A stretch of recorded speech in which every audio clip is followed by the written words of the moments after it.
questions when you finish.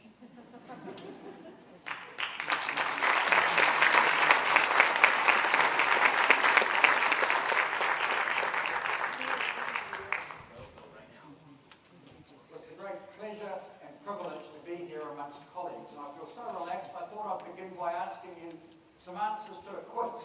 It's a mathematical quiz, and when the screen comes up, I'll go through it with you.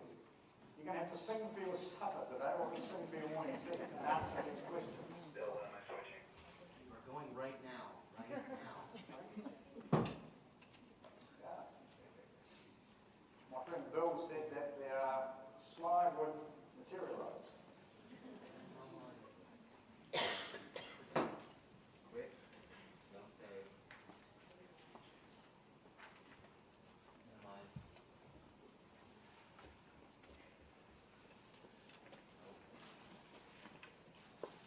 Put it on the bottom. Put it on the bottom.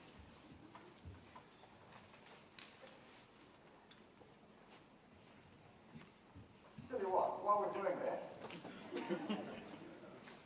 reminds me of a situation that I met in the youth court in New Zealand about 2 years ago. I arrived in court, and one of the first cases to be called, a young man arrived in court, and he took off his sweatshirt, his hoodie. Just leave that there. And he revealed a t-shirt that his lawyer got a second copy of for me. And he just stood there wearing the t-shirt, looking at me.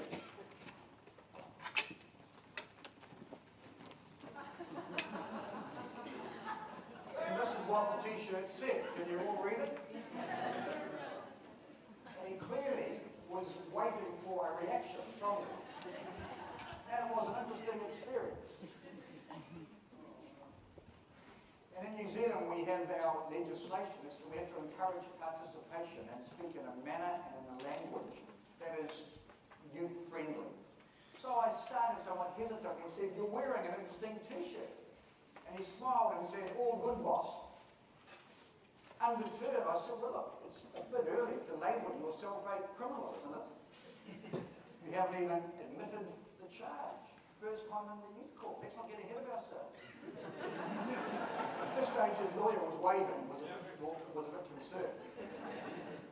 Then I said, "Do you know what the word theology means?" He said, "Yes, it's about what we know about God." He was a much more with it young man than normally in the youth court. And I said, "Well, I can't fault your theology. On the other side of heaven, I hope there will be perfect justice. But today, in the Manukau Youth Court, you're stuck with me, Judge Becroft." And he smiled and he said, "Quick as a flash, well, I hope you get it right, sir."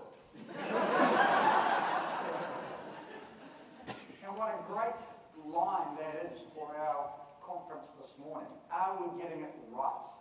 What does getting it right mean when we work with young people?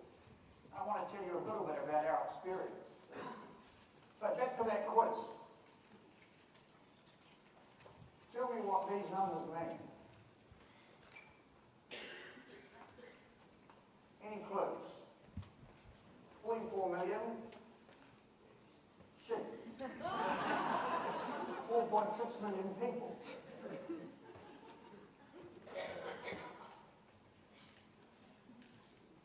And one Rugby World Cup. So I bring you greetings from Aotearoa, New Zealand. Some of you may just need a refresher course as to where I'm from. In New Zealand now it's 25 to 2 a.m. on Saturday morning. So I had the unusual experience of leaving Auckland and arriving in LA before I'd left. I've had the role of being Principal Youth Court Judge in New Zealand for about 13 years now. And without sounding naive or a bit gauche, it's the most challenging and rewarding and fulfilling role I could ever imagine. There's not one day that I wake up and think, I wish I didn't have this role. It's a role of challenge, of sometimes failure, sometimes success, sometimes joy, sometimes heartache, sometimes going forward, sometimes going backwards. 4 steps forward, 3 steps backwards. Enjoy the challenge of working with young people. Seems to me that nothing is more important than focusing on youth crime. And that classic age crime bell curve that applies to New Zealand, that I'm sure you'd agree it applied worldwide. Just shows how crucial it is regarding our topic today. New Zealand youth or offending peaks at age 17 years and 3 months. If you slice the 4 years each side, that's 60% of offending between that 13 to 21 year age group. If you get that right, we make a difference for our whole country. And just so you know where I'm coming from today, let me be honest. The top line in blue is the European rate of apprehension. But the line immediately below it, only 18% of our population, is the Maori rate of apprehension. So we still have a significant issue in New Zealand where 18% of our population are Maori young people, 52% of those apprehended are Maori, 66% of those before the youth court are Maori, and 72% of those in youth custody are Maori. It is an enduring challenge how we deal with Indigenous colonised people. So you know where I'm heading. I want to talk briefly and paint a picture of the bad old days of New Zealand youth justice. We call it youth justice, not juvenile justice. The term is interchangeable. 6 features of the bad old days. Really now we look back on it, 6 things not to do. Then 4 key features of a new paradigm, a new way of dealing with young people. If I said anything, if there's anything to remember, it'll be this. 4 principles. Restrict the use of arrest. Reduce reliance on charging. Thirdly, if a young person has to come to court, delegate decision-making to families, victims and communities in the first instance. And fourthly, reduce reliance on incarceration. I want to talk about the Juvenile Justice Family Group Conference and make some concluding remarks. So firstly, the bad old days. These are them. I'll just put them up. You can just absorb them. These 6 features characterised a system that was monocultural, that was failing, with increasing juvenile crime and an enormous gathering storm of community concern, disquiet and anxiety. Those 6. If it offended, if it moved, arrest it. If it was arrested, charge in court, often adult courts. This was New Zealand in the 1980s. Professionals make decisions for families and administer decisions to families. And while I'm a judge myself, and I don't want to denigrate the role of judges, enormous power was invested in judges that for the Indigenous Maori community in particular was an anathema.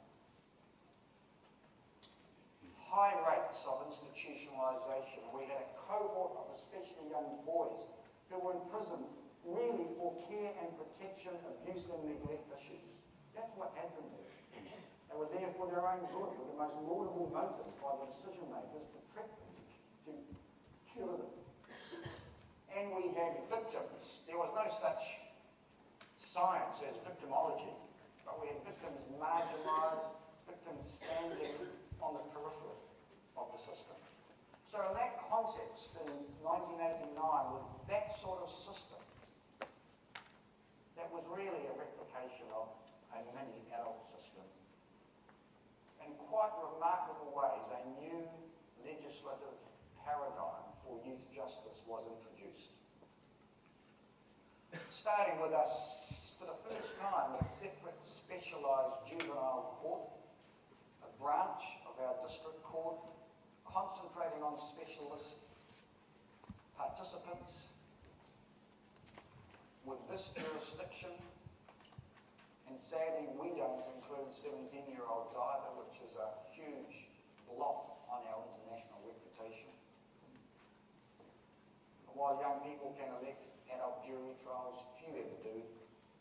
We can convict and remove to the adult court proceedings, but last year, in a country of 4.8 million people now, only 22 young people made it to the adult court.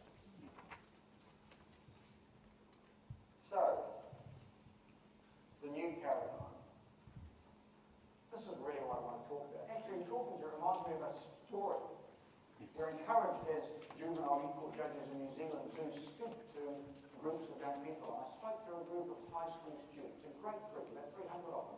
I divided half into the prosecution, half into the defence. I gave them some real life examples, and they were on their feet. I said, just whenever you feel able, on your feet, argue for either tougher or lighter responses. And they were instinctively, some of them were fantastic. I said, some of you, I said, are better than some bad lawyers I know in court. And there are so many questions. And at the end of the day, there was a queue of students to ask questions. But see, one girl at the end really wanted to be last. I was a bit concerned. When everyone had gone, finally got to her, and she looked at me and said, can I ask you a question, Judge? I said, sure. After a bit pause, she said, where did you get your tie? Now that threw me. I wasn't expecting. I said, why do you ask? Well, she said, Saturday's my first school prom. Mum's made the dress. I'm so excited. But the farmer's son who's taking me, I think there's only one tie in the family. I've seen the tie, and it clashes terribly. The ball is wrecked and ruined before it starts for me. The prom's going to be a disaster. But she said, your tie. It matches perfectly with my dress. And to be honest, she said, while I've nodded and smiled to all that you've said today, I haven't listened to a word of what you said. I said, well, actually, we got it in the market in Singapore, and the face dropped and said, Mum loves me so much, she would have driven me miles to get it. So after some talk, I said, well, look, why don't you take the time? Use it. Have a good prom. It clearly was a fantastic prom, because the tie came back 3 weeks later, much the worse for wear. It's now been restored to its glory through dry cleaning. But I learned a lot from that story. One, if you're speaking in public, try not to wear a tie. Two, if you do wear a tie, make sure you've got a spare. And thirdly, remember, just because people laugh and nod and smile while you're talking, it doesn't mean they're listening to a word. But this is what I do want you to listen to this. Under that strap line is what we are doing is working. Are we doing it right? So these were 4 key features of our change. First, a restricted power of arrest. I've got it up there and I'll just let you read that to yourselves. Because there's no need to arrest many young people who offend. They can be dealt with in other effective ways very soon after. We know that, for instance, I was hearing in Connecticut on Wednesday that there's a 2 times greater likelihood of failing to graduate if a young person is arrested. I mean, that revolutionised our system overnight. Police youth cells on the weekends dried up. Second key feature, reduced charging. And there was a legislative provision that said in black and white terms to the police, don't charge if there's an alternative means of dealing with the matter unless the public interest requires it. And the don't charge provision at the time was thought to be the first in the world that directed enforcement authorities not to charge. It required a specialist police force. We have 300 uniformed youth police in New Zealand, more highly trained, paid more. For 5 to 10 years they were seen as the soft social worker do-gooders in the police force. Now it's an elite group that people queue up to join. It is the police youth aid who see every young person who's been apprehended. A lot of power is invested in that group. They are judge, jury and execution. They operate below the radar. There's no judicial monitoring. We trust those specialist police to make good decisions as to who is charged. And that provision has resulted in about 80% of juvenile offenders not being charged or brought to court. I repeat, 80% of young offenders not being charged. There's all sorts of jargon for types of youth offenders, but we know there are 2 types. Adolescent only, life course persistent offenders. But almost all youth offenders are adolescent only offenders. We know a lot about them. We know that generally they will age out of offending. And that's totally consistent with the brain science. We know that the frontal lobe undergoes a second growth and pruning stage. from about age 14. It will finish in the mid-20s for most people. Firstborn girls, the process finishes earlier. Who's a firstborn girl here? Hands up in the family. Even Judge Kay. They are the, I mean, no disrespect, but they are the girly students, SWAT, successful people who do really well. They get to positions of leadership early. Their frontal lobe matures quickly. Who's the last born boy? Because there's bad news for you. Hands up. Your frontal lobe is probably still developing. But we know that almost all teenagers push boundaries, challenge, take risks, the most dumb, stupid, irresponsible risks. Who here? Put your hands up. Even Judge Carr, I'm sure, will close her eyes. Who would put their hand up and say at some stage between the age of 10 and 20 they broke the law at least once in a major or minor way? Well, that's about right for a group such as this. They say 95% will put their hands up and the other 5% are lying. With good community-based interventions, we will age out of it. Coming to court is the worst thing we can do. And it sounds counterintuitive.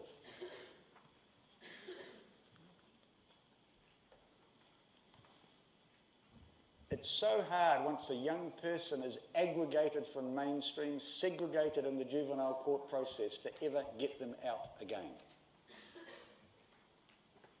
Maybe it's a badge of honour for some, maybe it's stigmatisation for others, maybe it's living up to the label. But it's something that we now hold dear to in New Zealand, that court should be reserved for the toughest life course persistent offenders, and those where the public interest demands some form of charging intervention. But otherwise you can deal effectively. We can deal with most adolescent offenders effectively in the community, enlisting existing community resources. The resources are there.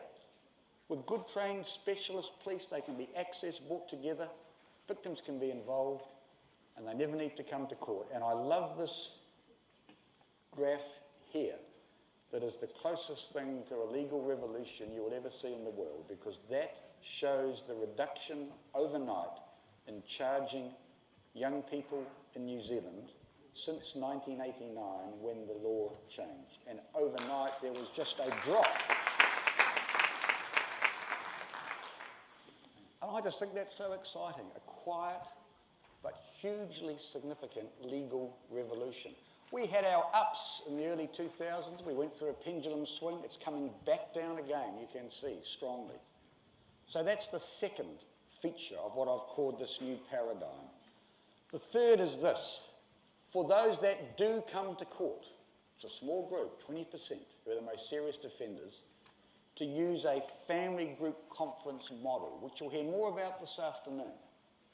We can talk about 8 good components of a restorative family group conference. But for these tough kids, and we're talking male, not at school, drug dependent, abused and neglected, neurodevelopmental disabilities, disproportionately Maori, for that group, that's where we use the family group conference, coordinated and facilitated by a paid state official who brings together young person, family, victim, supporters, education, health, significant community supporters in a conference that may take 8 hours or 1 hour, which puts together a plan to hold a young person to account and a plan to stop the offending. And that comes back to the judge for monitoring and for supervision.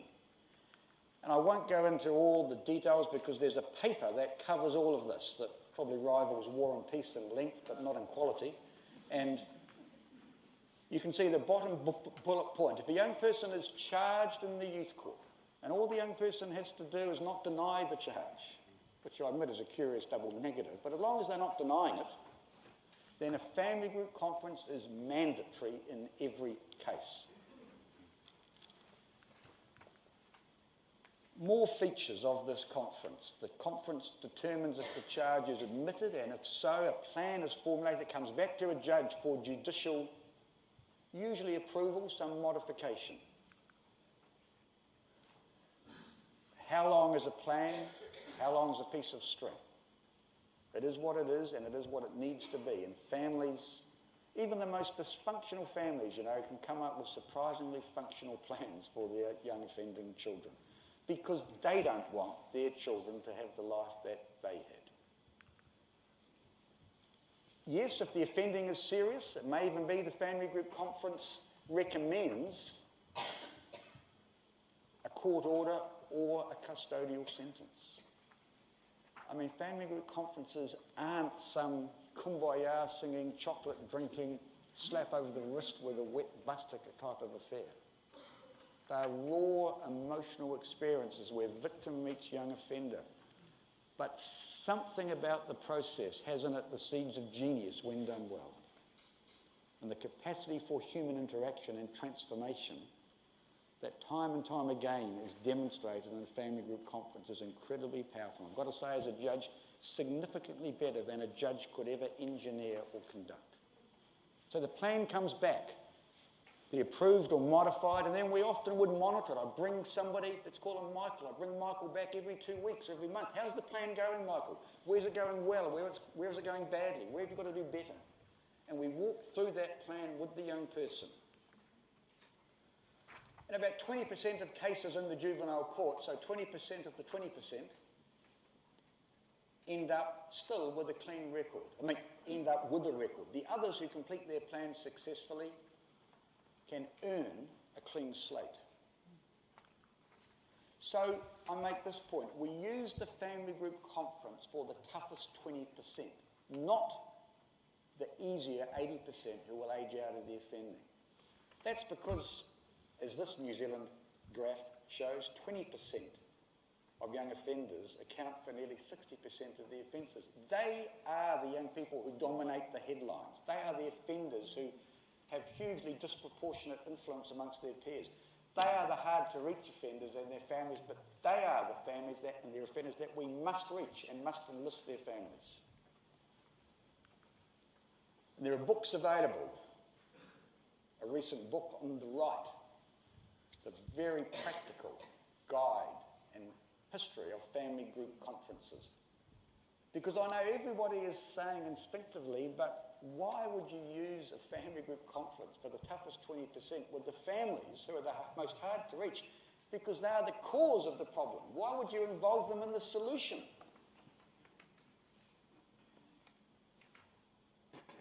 The answer is because we have to. I mean, those kids are going to be back with their families at some stage. And there are always family members who can be enlisted. There is always a wise grandmother or a concerned aunt who is around. And you'd be surprised who can be found. Families are much stronger and more resilient than we often realise. So, a brief final analysis of family group conferences, a form of partial delegated decision-making by the state from judges to families and victims and communities in all cases in New Zealand except murder or manslaughter, including arson, aggravated robbery, sexual offending. Victims are encouraged to attend. It's a tough ask for those tougher offences. But you know, what is compelling in New Zealand is that 89% of victims who attend family group conferences recommend it to others and say that it met their need. And the 25 years of family group conferences really has continued on the back of victim support.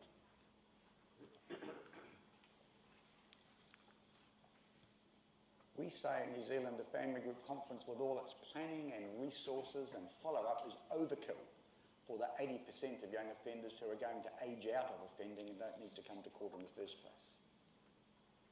Interestingly, the FGC was never explicitly a model of restorative justice. It was actually a model to get families involved because the Māori community said enough of state judicial decision-making imposed on us. Actually, it took Howard Sear to come to New Zealand in the early 1990s and said, do you know what you folk are doing is actually restorative justice? Because the victims at the conference, and there's a victim-offender transaction, where a boy burglar can hear that because of what he did, an 8-year-old boy sleeps with a knife under his pillow. He's so scared because of the home invasion. And a 10-year-old girl sleeps with the light on all night. And what a powerful impact that had on a 16-year-old burglar. And we'll talk more this afternoon about how a family group conference works. The fourth key feature I mentioned was reduced use of custodial responses. And again, that's a graph that gives us great hope in New Zealand. We know that custodial sentences are seldom a recipe for enduring rehabilitation.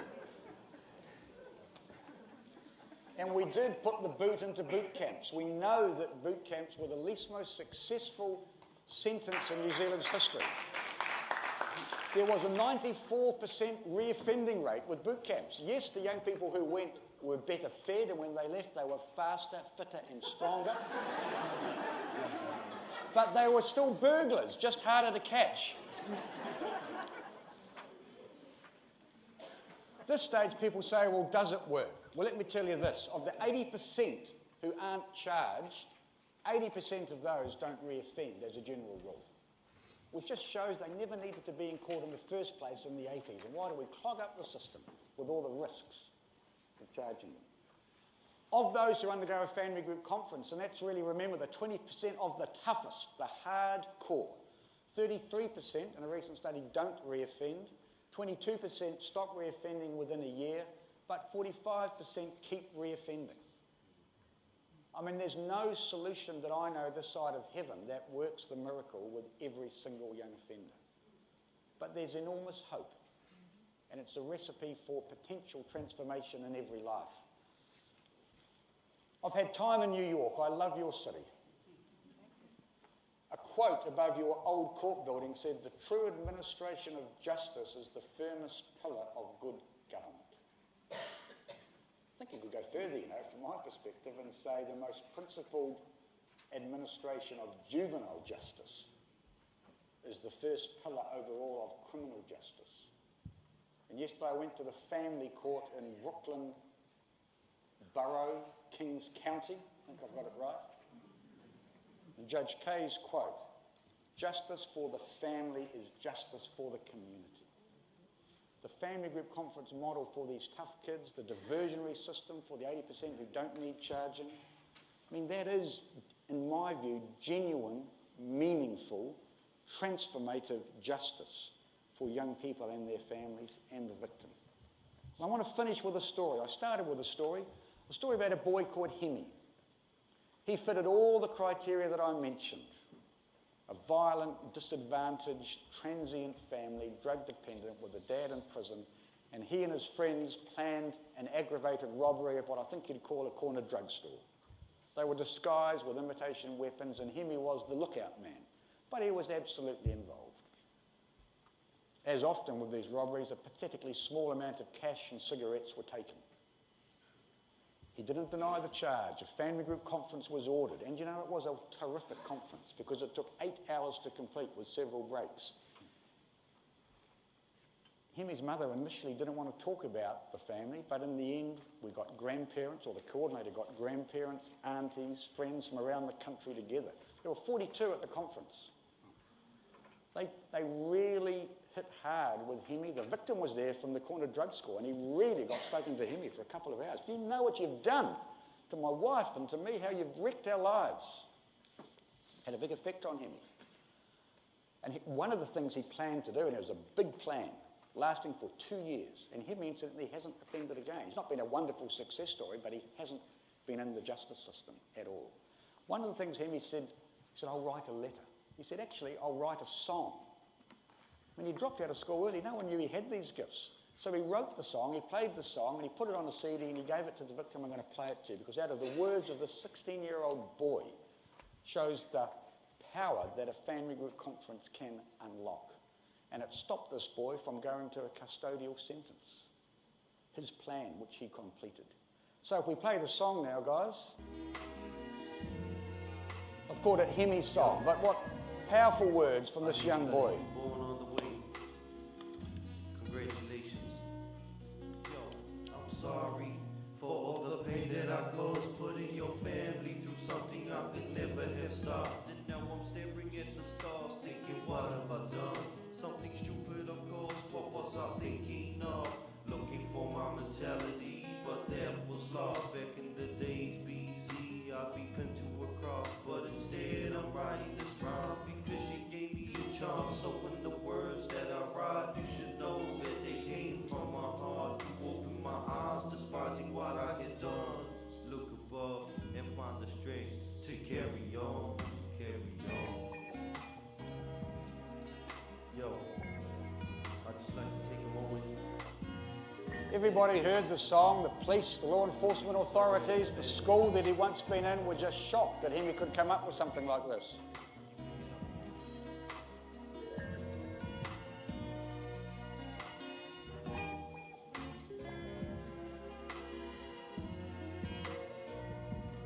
The stupid things I've done in my life, creating enemies who wanna bring strife. Fight on the streets, probably where you would see me, drugged down, struggling to breathe. But now I'm down on my knees with a million apologies. Please, time freeze. Wish I could turn back the time, rewind, but it's all over and done, and you can never begun. The sun is risen and it's shining through. The song I composed is dedicated to you too.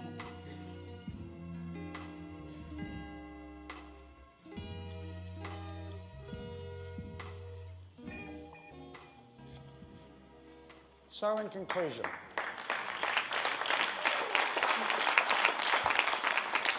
we've talked about the 6 features of the bad old days in New Zealand in the 80s, 4 characteristics of a new paradigm, a more close analysis of the Restorative Family Group Conference. But I can't say we come with anything like the answers. We have so much more to do in New Zealand. We have trouble with Indigenous offending, with female offending, with neurodevelopmental disordered young people, with the transition from custody back to the community. I mean, we have so much to learn. But I hope what I've presented to you is a vision, a different way of doing youth justice that we can talk about. Thank you.